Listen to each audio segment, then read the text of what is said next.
ডাঙৰীয়াৰ পুত্ৰ মই হিমন্ত বিশ্ব শৰ্মাক ভয় নকৰোঁ। হিমন্ত বিশ্ব শৰ্মাক উদ্দেশ্যি এইবাৰ গৌৰৱ গগৈৰ মন্তব্য, মই প্ৰয়াত তৰুণ গগৈ ডাঙৰীয়াৰ পুত্ৰ, মই কোনো হিমন্ত বিশ্ব শৰ্মাক ভয় নকৰোঁ। মুখ্যমন্ত্ৰী হিমন্ত বিশ্ব শৰ্মাক চেলেঞ্জ দিলে এইবাৰ যোৰহাটৰ কংগ্ৰেছৰ সাংসদ গৌৰৱ গগৈয়ে। এটা মিছা কথা লুকুৱাবলৈ হ'লে হাজাৰ হাজাৰ মিছা কথা লুকুৱাব লগা হয়। মুখ্যমন্ত্ৰী হিমন্ত বিশ্ব শৰ্মাক উদ্দেশ্যি এইদৰে মন্তব্য কৰিছে সাংসদ গৌৰৱ গগৈয়ে। ফেব্ৰুৱাৰী মাহত যি মিছা কথা ক'লে সেইটো লুকুৱাবলৈ এতিয়ালৈ বহু মিছা কথা ক'লে মুখ্যমন্ত্ৰী হিমন্ত বিশ্ব শৰ্মাই। মুখ্যমন্ত্ৰী হিমন্ত বিশ্ব শৰ্মাই কেৱল মিছা কথাহে কৈ আছে। হিমন্ত বিশ্ব শৰ্মাৰ হাতত নাই তথ্য। মুখ্যমন্ত্ৰীৰ পদ ত্যাগ কৰিম বুলি কোৱাত তেওঁৰ বাবে ডাঙৰ কথা নহয়। তেওঁ আগতেও কৈ থৈছে তেওঁ ৰাজনীতি নকৰে, কিন্তু পিছত তেওঁ ৰাজনীতি কৰিছে।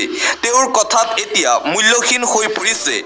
অসমৰ ৰাইজে হিমন্ত বিশ্ব শৰ্মাৰ কথা বিশ্বাস নকৰে।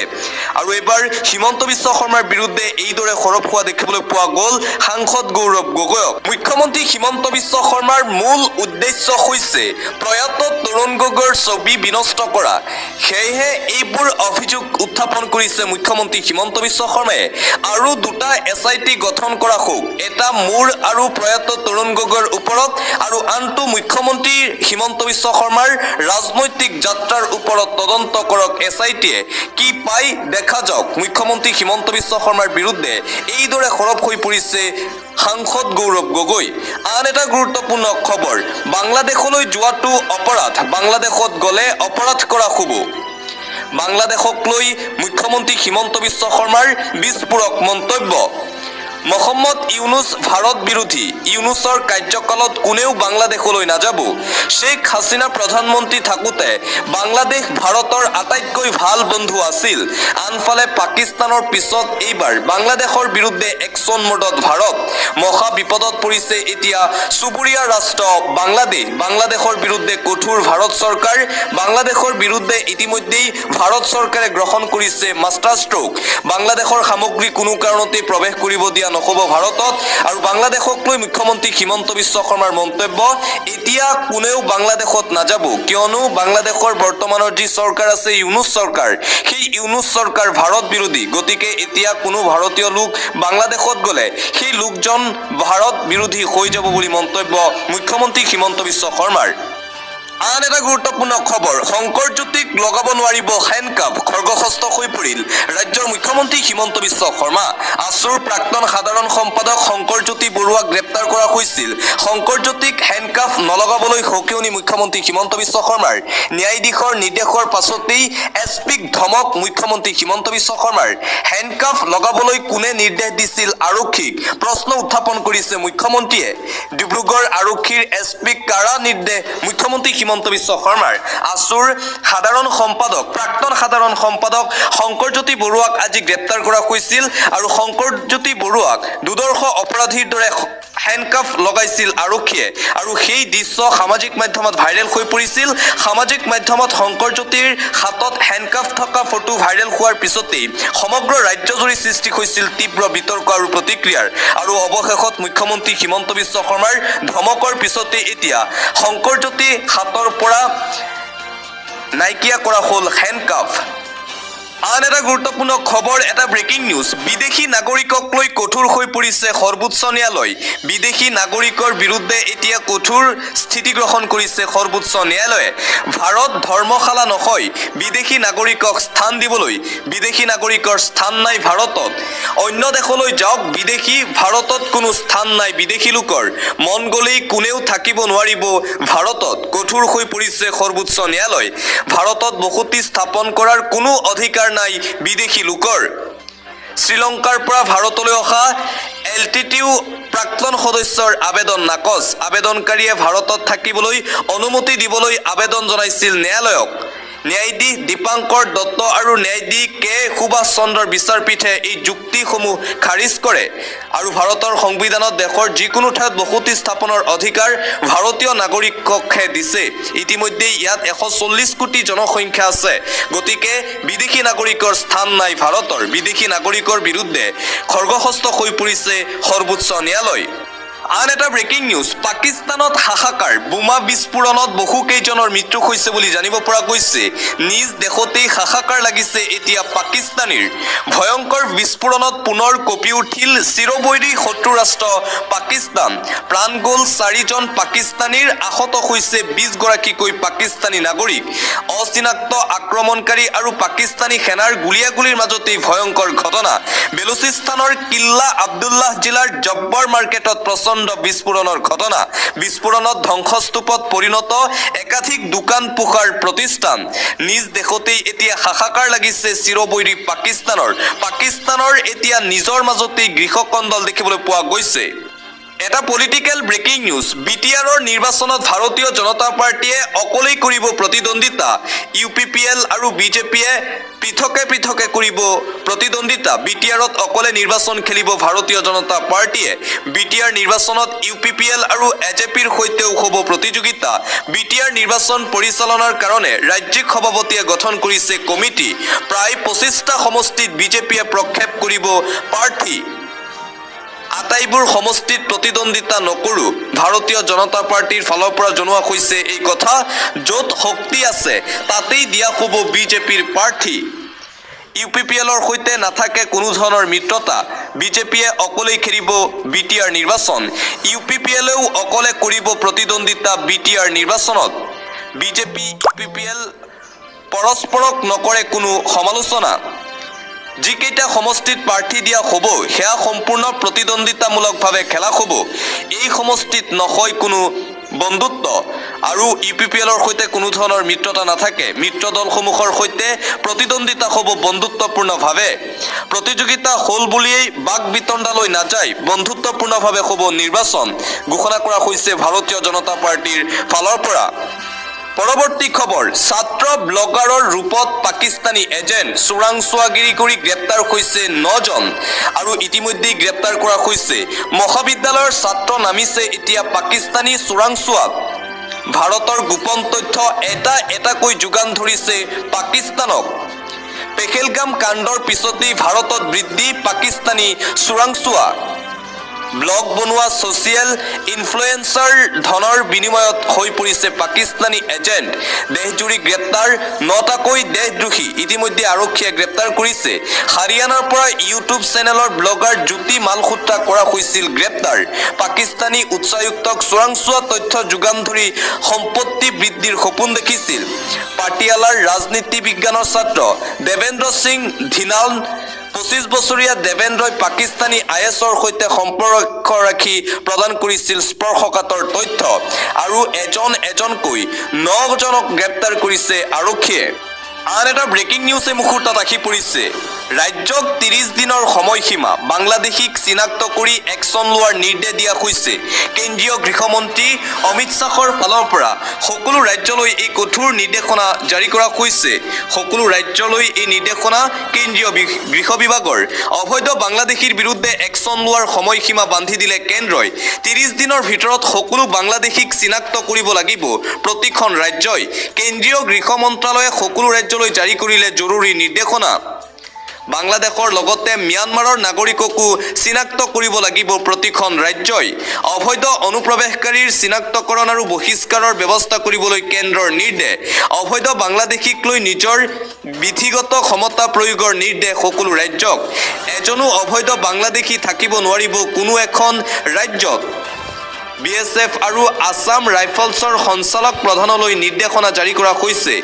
ইতিমধ্যে গুজৰাটত সৰ্বাধিক 6000 বাংলাদেশীক আটক কৰিছে গুজৰাট আৰক্ষীয়ে প্ৰতিখন জিলাত টাস্ক ফ'ৰ্চ গঠন কৰি ব্যৱস্থা ল'বলৈ নিৰ্দেশ ৰাজ্য চৰকাৰসমূহলৈ কেন্দ্ৰীয় গৃহমন্ত্ৰীৰ ফালৰ পৰা আৰু বাংলাদেশীৰ বিৰুদ্ধে পুনৰবাৰ এইদৰে কঠোৰ সিদ্ধান্ত গ্ৰহণ কৰিছে অমিত শ্বাহে আন এটা গুৰুত্বপূৰ্ণ খবৰ যোগ্য প্ৰত্যুত্তৰ দিলে পাকিস্তানক অপাৰেশ্যন সিন্দুৰৰ জৰিয়তে এই প্ৰত্যুত্তৰ পাকিস্তানৰ বিৰুদ্ধে ভাৰতীয় সেনাই চলোৱা অপাৰেশ্যন সিন্দুৰে লৈছে প্ৰতিশোধ ভাৰতৰ শত্ৰু ৰাষ্ট্ৰ পাকিস্তানক যোগ্য প্ৰত্যুত্তৰ দিয়া একমাত্ৰ নেতা হিচাপে জনপ্ৰিয়তা লাভ কৰিছে ভাৰতৰ প্ৰধানমন্ত্ৰী নৰেন্দ্ৰ মোদীয়ে অপাৰেশ্যন সিন্দুৰৰ পাছত আন্তঃৰাষ্ট্ৰীয় প্ৰেক্ষাপটত জনপ্ৰিয় হৈ পৰিছে ভাৰতৰ প্ৰধানমন্ত্ৰী নৰেন্দ্ৰ মোদী অপাৰেশ্যন সিন্দুৰৰ সন্দৰ্ভত IANS মেটেজে প্ৰকাশ কৰিছে এই তথ্য আন এটা ব্ৰেকিং নিউজ ভাৰতৰ কিমানখন যুদ্ধ বিমান ধ্বংস হ'ল ৰাহুল গান্ধীৰ প্ৰশ্নত হতবাক হৈ পৰিছে চৰকাৰ পাকিস্তানৰ বিৰুদ্ধে ভাৰতীয় সেনাই চলোৱা অপাৰেশ্যন সিন্দুৰ সন্দৰ্ভত প্ৰশ্ন উত্থাপন কৰিছে ৰাহুলে অপাৰেশ্যন সিন্দুৰৰ সময়ত পাকিস্তানে কিমানখন যুদ্ধ বিমান ধ্বংস কৰিলে বুলি বিতৰ্কৰ সূচনা কৰিছে ৰাহুল গান্ধীয়ে ভাৰতীয় সেনাই চলোৱা অপাৰেশ্যন সিন্দুৰৰ সন্দৰ্ভত পূৰ্বৰ পৰাই পাকিস্তান অৱগত আছিল নেকি বুলি প্ৰশ্ন কৰিলে ৰাহুলে অপাৰেশ্যন সিন্দুৰৰ সন্দৰ্ভত বৈদেশিক মন্ত্ৰী এছ জয়শংকৰৰ এটা মন্তব্যক কেন্দ্ৰ কৰি এই প্ৰশ্ন উত্থাপন কৰিছে ৰাহুল গান্ধীয়ে সোমবাৰে নিজৰ এক্স হেণ্ডেলত ৰাহুল গান্ধীয়ে পোষ্ট কৰিছে বৈদেশিক মন্ত্ৰী এছ জয়শংকৰৰ সেই বিশেষ মন্তব্যক লৈ ভাৰতে আক্ৰমণৰ পূৰ্বে পাকিস্তানক তথ্য দিয়াটো অপৰাধ বুলি এক্স হেণ্ডেলত পোষ্ট কৰিছিল বিৰোধী দলৰ দলপতি ৰাহুল গান্ধীয়ে অৱশ্যে বিষয়টোৰ সন্দৰ্ভত ৰাহুল গান্ধীয়ে বিভ্ৰান্তিকৰ তথ্য বিয়পোৱাৰ অভিযোগ উত্থাপন কৰা হৈছে অপাৰেশ্যন সিন্দুৰৰ সন্দৰ্ভত বৈদেশিক মন্ত্ৰী এছ জয়শংকৰে পাকিস্তান চৰকাৰক অৱগত কৰা হৈছিল বুলি উল্লেখ কৰিছিল ৰাহুলে আৰু ৰাহুল গান্ধীৰ এই প্ৰশ্নৰ পিছতেই নতুন বিতৰ্ক আৰম্ভ হৈছে আন এটা ব্ৰেকিং নিউজ পাকিস্তানক বচাবলৈ মিছা মাতিছিল ডোনাল্ড ট্ৰাম্পে ভাৰতৰ পৰা পাকিস্তানক ৰক্ষা কৰিবলৈ ফাঁকি মাৰিছিল নেকি আমেৰিকাৰ ৰাষ্ট্ৰপতি ডোনাল্ড ট্ৰাম্পে আমেৰিকাৰ ৰাষ্ট্ৰপতি ডোনাল্ড ট্ৰাম্পৰ মিথ্যাচাৰ উদঙালে ভাৰতৰ বৈদেশিক সচিব বিক্ৰম মিশ্ৰই ভাৰতৰ বিৰুদ্ধে পাকিস্তানে পৰমাণু বোমাৰ সাজু কৰিছিল বুলি ভুৱা প্ৰচাৰ চলাইছিল নেকি ৰাষ্ট্ৰপতি ডোনাল্ড ট্ৰাম্পে এই প্ৰশ্ন এই মুহূৰ্তত উত্থাপন পাকিস্তানে ভাৰতৰ বিৰুদ্ধে কোনো ধৰণৰ পৰমাণু আক্ৰমণৰ সংকেত নাছিল বুলি দাবী কৰিছে বিক্ৰম মিস্ত্ৰীয়ে সোমবাৰে অনুষ্ঠিত সংসদীয় স্থানীয় কমিটিৰ বৈঠকত বৈদেশিক সচিব বিক্ৰম মিস্ত্ৰীয়ে দাবী কৰিছে এই তথ্য ভাৰতৰ বিৰুদ্ধে পাকিস্তানে পৰমাণু আক্ৰমণ কৰিব বুলি যুদ্ধৰ মধ্যস্থতা কৰিবলৈ আগবাঢ়ি আহিছিল আমেৰিকাৰ ৰাষ্ট্ৰপতি ডোনাল্ড ট্ৰাম্প আৰু ডোনাল্ড ট্ৰাম্পক লৈ এতিয়া সন্দেহ কৰা হৈছে ভাৰতৰ পৰা পাকিস্তানক বচাবলৈ এই মিছা মাতিছিল নেকি আমেৰিকা যুক্তৰাষ্ট্ৰৰ ৰাষ্ট্ৰপতি ডোনাল্ড ট্ৰাম্পে আন এটা ব্ৰেকিং নিউজ টুকুৰা টুকুৰ হ'ব চিৰবৈৰী শত্ৰু ৰাষ্ট্ৰ পাকিস্তানত এতিয়া কেৱল হাহাকাৰ টুকুৰা টুকুৰ হৈ পৰিব পাকিস্তান ৰাষ্ট্ৰ টুকুৰা টুকুৰ হ'ব চিৰবৈৰী শত্ৰু ৰাষ্ট্ৰ পাকিস্তান সকলোকে স্বাধীনতা লাগে পাকিস্তানত এতিয়া বহু সংগঠনে দাবী কৰিছে স্বাধীনতা কৰবাত বিস্ফোৰণ কৰবাত গুলীচালনা চৌদিশে এতিয়া হাহাকাৰ পাকিস্তানত বেলুচিস্তানে উৰুৱাই দিলে বেলুচ পতাকা ঘোষণা কৰিলে স্বাধীনতা এইবাৰ হিন্দ বাহিনীক লাগে স্বতন্ত্ৰতা ৰাজপথত লাখ লাখ লোক পাকিস্তান চৰকাৰৰ নিয়ন্ত্ৰণৰ পৰা মুক্ত হ'ব বিচাৰিছে এতিয়া হিন্দ স্বাধীনতাৰ দাবীৰে হিন্দবাসীৰ উত্তাল প্ৰতিবাদী কাৰ্যসূচী দেখিবলৈ পোৱা গৈছে ৰাজপথত ইফালে খাইবাৰ পাখতুনখোৱাত টিটিএফে ৰচিছে নতুন কৌশল ভাৰতে আলোচনা কৰি আছে পিঅ'কেক লৈ অৰ্থাৎ পাকিস্তান বুলি একোৱেই নাথাকিব যদি সকলো পৃথক হৈ যায় পঞ্জাব হিন্দ গুজৰাট মাৰাঠা আমাৰ ৰাষ্ট্ৰীয় সংগীততেই আছে বেলুচিস্তান পঞ্জাব হিন্দ খাইবাৰ পাখতুনখোৱা আৰু পিঅ'কে বেছিদিন নাই বহুত ডাঙৰ কিবা এটা হ'ব পাকিস্তানত নাইকিয়া হৈ পৰিব বিশ্বৰ মানচিত্ৰৰ পৰা পাকিস্তান ৰাষ্ট্ৰ পৰৱৰ্তী খবৰ চম্বল জামে মছজিদ সমিতিৰ বাবে বিপৰ্যয় ন্যায়ালয়ে জৰীপ গোচৰত নাকচ কৰিলে আবেদন চম্বল জামে মছজিদ সমিতিৰ বাবে বিপৰ্যয় ন্যায়ালয়ে জৰীপ গোচৰত নাকচ কৰিলে আবেদন চম্বলৰ জামে মছজিদ আৰু হৰিহৰ মন্দিৰ বিবাদৰ গোচৰত ৰায় এলাহাবাদ উচ্চ ন্যায়ালয়ৰ মছজিদ কমিটিয়ে ন্যায়ালয়ত দেৱানী পুনৰীক্ষণৰ দাখিল কৰিছিল আবেদন যোৱাকালি চম্বল জামে মছজিদৰ জৰীপ গোচৰত আছিল শুনানি ন্যায়াধীশ ৰোহিত ৰঞ্জন আগৰৱালৰ বিচাৰপীঠে ঘোষণা কৰে ৰায় জামে মছজিদ আৰু হৰিহৰ মন্দিৰৰ বিতৰ্কৰ পিছত 13 মেত ন্যায়ালয়ে স্থগিত কৰি ৰাখিছিল শুনানি চম্বল জামে মছজিদ সমিতিৰ বাবে বিপৰ্যয় পৰৱৰ্তী খবৰ নিশা এটা পোখৰক লৈ নামনি অসমত হাহাকাৰ এই যি দৃশ্য আপোনালোকে দেখা পাইছে এই পোখৰক লৈ হাহাকাৰ নামনি অসমত নিশা এটা পোখৰক লৈ নামনি অসমত হাহাকাৰ আকাশত গতি কৰি আছে এটা পোখৰে আৰু সেই পোখৰক লৈ এতিয়া আতংক পোখৰ দেখি ঘৰৰ পৰা দৌৰি ওলাই আহিছে নামনি অসমৰ ৰাইজ দীৰ্ঘ সময় আকাশত ঘূৰি আছে এই পোখৰটো আৰু এই পোখৰটোক লৈ যোৱা নিশা হাহাকাৰ এই দৃশ্য বন্দী হৈছে ছয়গাঁৱত আন এটা ব্ৰেকিং নিউজ পুনৰ কোভিডৰ সন্ত্ৰাস পুনৰ ল'ব লাগিব কোভিড-19ৰ ভেকচিন কোভিডৰ পুনৰ সন্ত্ৰাস, পুনৰ মাস্ক পৰিধানৰ দিয়া হৈছে কঠোৰ নিৰ্দেশনা। বৰ্তমানলৈ ৭১,০০০ৰো অধিক লোক আক্ৰান্ত হৈছে কোভিড-19ত। দুৰ্বল লোকসকলক ছমাহৰ পাছত কোভিড ভেকচিনৰ ড'জ লোৱাৰ নিৰ্দেশনা দিয়া হৈছে। ভাৰতত বিগত এসপ্তাহত ১৬৪ জন লোকৰ দেশত ধৰা পৰিছে কোভিডৰ উপস্থিতি। বিশ্বৰ কেইবাখনো ৰাষ্ট্ৰত পুনৰ বিয়পিছে কোভিড-19। হংকং, ছিংগাপুৰত কোভিডৰ দ্ৰুত সংক্ৰমণ দেখিবলৈ পোৱা গৈছে। হংকঙত মাত্ৰ 10 সপ্তাহত আক্ৰান্তৰ সংখ্যা 30 গুণলৈ বৃদ্ধি। থাইলেণ্ড, ছিংগাপুৰতো এসপ্তাহত 30% বৃদ্ধি পাইছে কোভিড আক্ৰান্ত ৰোগীৰ সংখ্যা। কোভিড মহামাৰীৰ আৰম্ভণি হোৱা চীনতেই পুনৰ উদ্বেগজনকভাৱে বৃদ্ধি সংক্ৰমণ। মাৰ্চ মাহৰ পৰা উদ্বেগজনকভাৱে বৃদ্ধি পাবলৈ ধৰিছে কোভিডৰ সংক্ৰমণ। ৰোগ প্ৰতিৰোধ ক্ষমতা দুৰ্বল লোকসকলক ভেকচিন লোৱাৰ পৰামৰ্শ। কোভিডক লৈ হংকং চৰকাৰে জাৰি কৰিছে এই বিশেষ নিৰ্দেশনা। সকলোৱে ল'ব লাগিব পুনৰ ভেকচিন।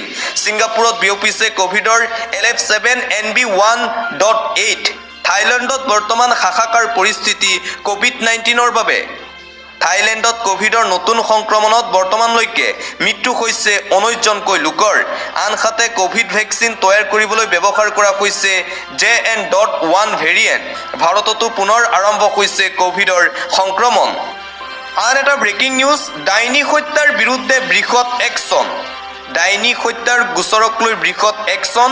সমাজৰ মাৰাত্মক ব্যাধি ডাইনী হত্যাৰ বিৰুদ্ধে বৃহৎ একশ্যন। একেলগে 23 জনক যাৱজ্জীৱন কাৰাদণ্ডৰ নিৰ্দেশ আদালতৰ। সুদীৰ্ঘ 13 বছৰৰ অন্তত ন্যায় পালে অন্ধবিশ্বাসৰ বলি হোৱা ফুলেশ্বৰী হালৈ।